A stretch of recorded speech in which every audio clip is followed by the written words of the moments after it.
नमस्कार, मैं हूं नितिन कुमार और आप देख रहे हैं भारत 24। जिस तरीके से पुलिस की कारगुजारी पिछले कई दिनों से आप देख रहे हैं कि कुछ ना कुछ एक नए कांड करते चले आ रही है, जबकि रक्षक ही जो एक जनता होती है उसके लिए पुलिस रक्षक की तरीके से काम करती है। लेकिन अभी मौजूदा जो मामला सामने आ रहा है, उस मामले पर आप देख रहे होंगे कि मनीष गुप्ता, जिसको गोरखपुर में पीट-पीट कर उसको मार दिया गया। इसी संदर्भ में हमारे साथ दो मेहमान जुड़ रहे हैं, कानपुर से जुड़ रहे हैं। संजय मौर्य जी, जो द ग्राम टुडे पश्चिमांचल के प्रभारी हैं, वो हमारे साथ जुड़ रहे हैं। हमारे साथ जुड़ रहे हैं हमारे साथी सहयोगी सुनील कुमार और हमीरपुर से। सबसे पहले संजय जी, मैं आपके पास आना चाहूँगा। जिस तरीके से आप देख रहे हैं कि मनीष गुप्ता हत्याकांड जो गोरखपुर में जो पुलिस वालों की रवैया रहा, जिसकी वजह से आज वो इस दुनिया में नहीं है, क्या कहेंगे? पुलिस का रवैया सवालिया निशान पैदा कर रहा है, क्या कहेंगे इस चीज को लेकर आप? नितिन जी, सबसे पहले मैं आपको बहुत बहुत बधाई दूंगा कि आपने ये एक ऐसे कांड को अपने चैनल के माध्यम से उठाने का काम किया, इसके लिए आपको बहुत बहुत बधाई। दूसरी बात, जहां तक पुलिस के रवैये का मामला है, तो आए दिन देखने में आता है कि कहीं न कहीं उत्तर प्रदेश पुलिस की छवि खराब नजर आती है। चाहे किसी को पीटने को लेके हो या किसी के साथ ज्यादती करने को लेके हो, या स्वयं अपने आप को भी संभालने में पुलिस सक्षम नहीं है। बहुत सारे ऐसे उदाहरण देखने में आए हैं कि अभी देखा गया था कुछ पुलिस शराब पी के अपना लेट रही है। वो जब अपने आप को स्वयं में ही सुरक्षित नहीं कर पाती तो दूसरे को क्या सुरक्षित करेगी। तो योगी सरकार में जो इस तरीके की भूमिका जो पुलिस अपने मन की मनमानी कर रही है, वो वास्तविकता में ठीक नहीं है। अभी हाल में इसके पहले भी कई ऐसे कांड हो चुके हैं जिसमें पुलिस सवालिया निशान पैदा हो जाता है। तो कहीं ना कहीं योगी सरकार का जो एक लॉ एंड ऑर्डर है, वो कहीं ना कहीं ध्वस्त होते हुए दिखाई दे रहा है। योगी सरकार या तो सही तरीके से इन पर काबू नहीं है, या अफसर जो है अपनी तरीके से मनमानी कर रहे हैं। कैसे उसको देखेंगे? हाँ, ये भी आप कह सकते हैं कि आला अफसरान जो है आज की योगी सरकार के कहने पे कार्य नहीं कर रहे हैं, वो अपनी मनमानी ढंग से कार्य कर रहे हैं। तो आप देखिए, अभी बहुत सारे ऐसे वीडियो भी वायरल हुए हैं कि जहां पर इतनी बड़ी मिसहैपनिंग के बाद आला अफसरान उनके घर जाके मामले को रफा दफा करने का प्रयास कर रहे हैं। तो ये क्या है? कहीं ना कहीं से राजनीतिक संरक्षण है। और दूसरी बात है, राजनीतिक संरक्षण के साथ साथ पुलिस के जो आला अफसरान हैं, वो भी जो है इनके कहने पे कार्य नहीं कर रहे हैं। अगर इनके कहने पे इस तरीके से कार्य करें तो शायद इस तरीके की घटनाएं न हो। सुनील जी, आपके हमीरपुर में भी ऐसे एक कांड हुआ था जिसमें पुलिस वाले आपस में ही लड़ते हुए दिखाई दे रहे थे। हमीरपुर का ही एक मामला है।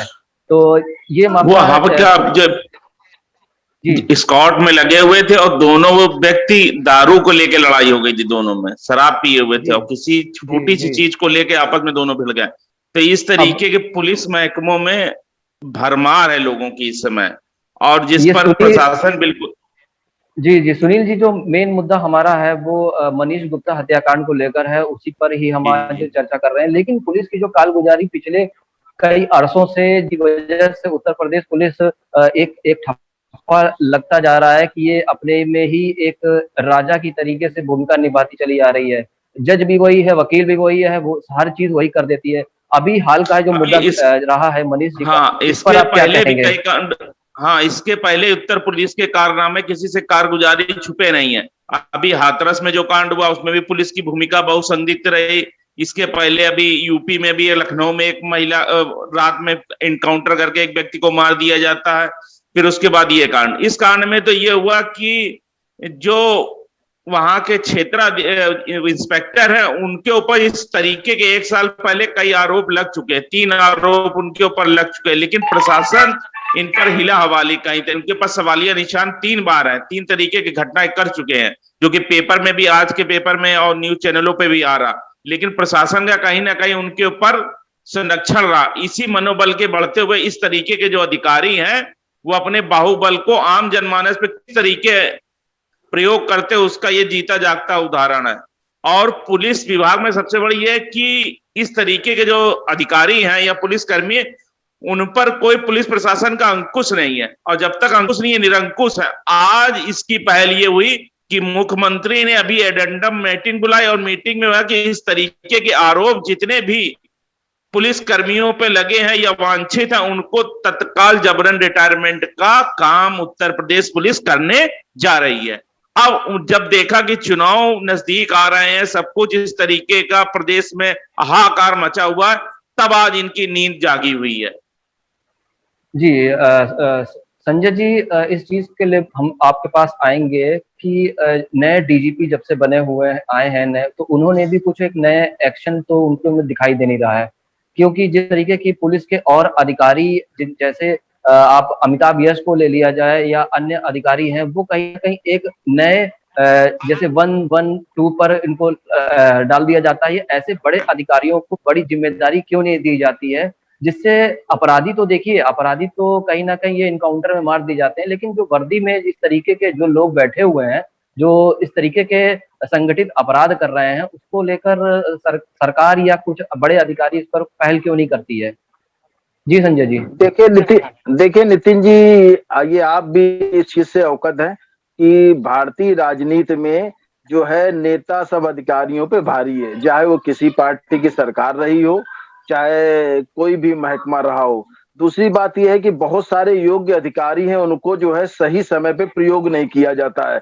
बस कुल मिला के बात यही होती है कि राजनीतिक पकड़ और उसकी वजह से कुछ ऐसे लोगों को कमान दे दी जाती है जो अपने कार्य को उस तरीके से नहीं निभा पाते हैं। जैसे अभी आज हम लोग जिस मैटर को लेके बैठे हुए हैं, गुप्ता जी वाला कांड, जो हमारे व्यापारी थे जो कानपुर से गए हुए थे, गोरखपुर में उनकी हत्या हो जाती है।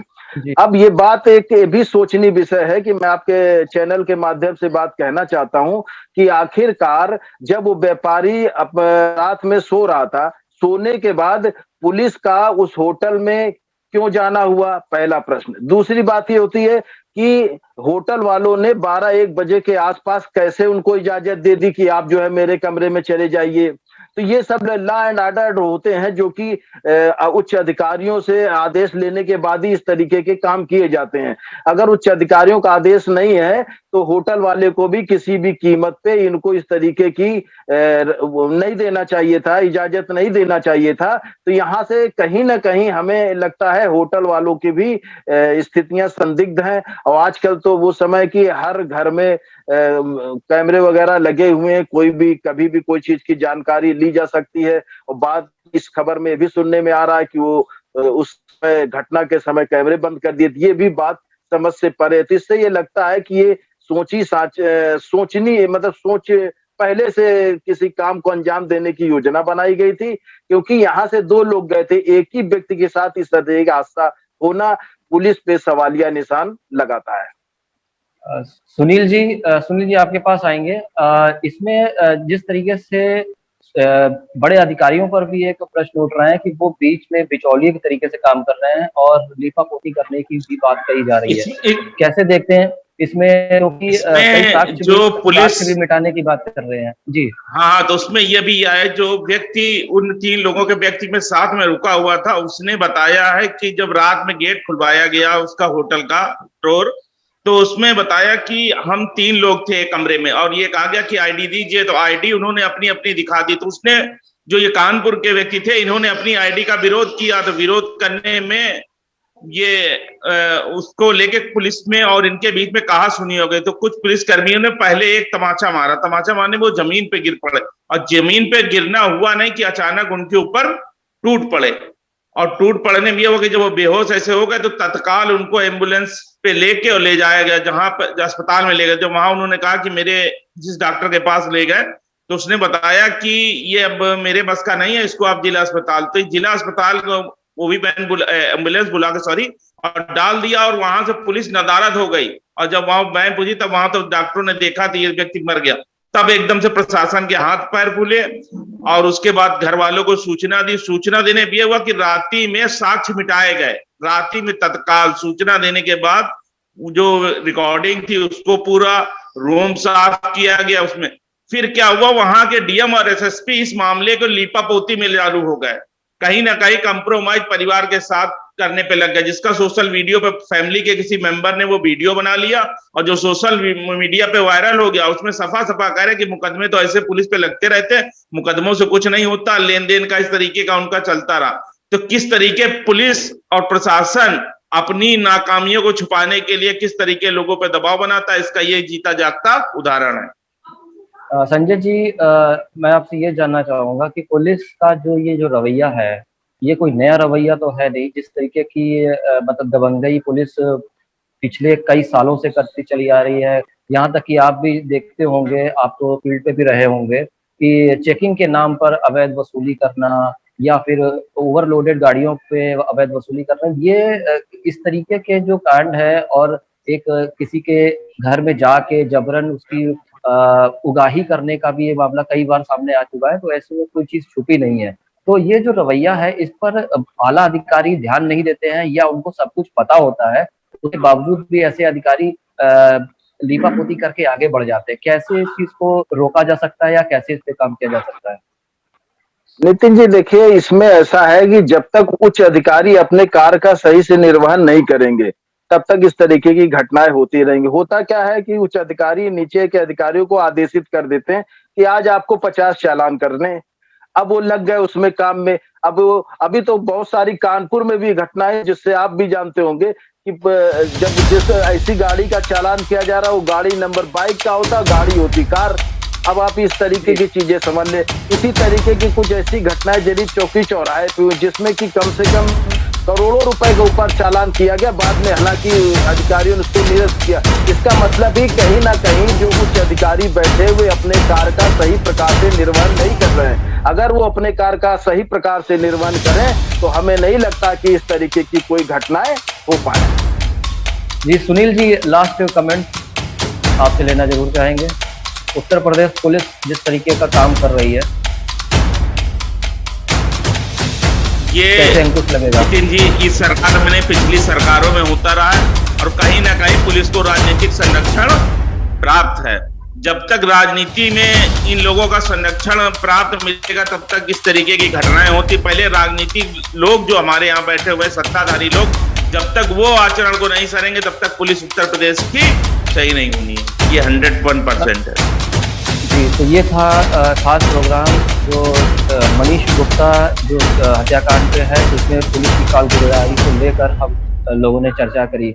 और सरकारें चाहे किसी की भी रहें, समाजवादी की रहें, बसपा की रहें या मौजूदा जो सरकार योगी आदित्यनाथ की सरकार है, उनकी सरकार, लेकिन सवाल तो उन पर भी उठेगा जो मौजूदा सरकार है, यानी योगी आदित्यनाथ की सरकार, यानी लॉ एंड ऑर्डर उनका पूरी तरीके से विफल है और मेन जो अधिकारी हैं, ये आला अधिकारी हैं, उन पर बिल्कुल भी काबू नहीं है। इस डिबेट पे हिस्सा लेने के लिए बहुत बहुत शुक्रिया आपका।